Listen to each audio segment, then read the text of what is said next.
Dans un pays comme le nôtre qui aime tant les animaux de compagnie, il est essentiel que ceux-ci soient nourris de façon équilibrée et avec des ingrédients sains. La production des aliments pour animaux est réglementée par la loi au même titre que l'alimentation humaine.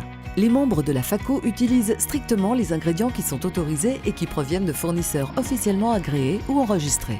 Les ingrédients les plus couramment utilisés incluent les différentes sources de protéines, la volaille, le bœuf, le poisson, des céréales, des vitamines et minéraux qui, une fois combinés, proposent une recette complète et équilibrée.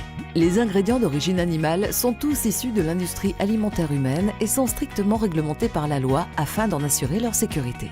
Regardons comment les aliments sont fabriqués.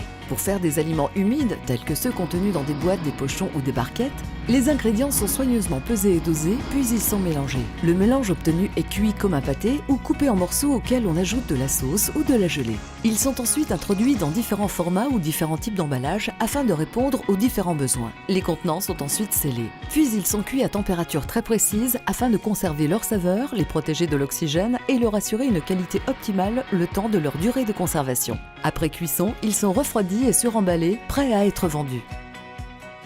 L'alimentation sèche est produite de façon assez similaire, mais dans ce cas, la majeure partie de l'humidité est retirée. Les ingrédients utilisés sont en général déjà secs, ils sont pesés et mélangés ensemble. De l'eau et de la vapeur d'eau sont ajoutés au mélange afin de former une pâte qui est chauffée. Le mélange est ensuite introduit dans un cuiseur spécial appelé extrudeur où la cuisson sera complète. La pâte est poussée vers une filière dont les trous, de contours et de tailles variées, vont donner la forme des croquettes. Les croquettes sont ensuite séchées afin de réduire l'humidité, puis elles sont enrobées d'un mélange de graisse et de sauce afin de leur donner une appétence maximale. Les croquettes sont ensuite refroidies, emballées afin de maintenir leur qualité.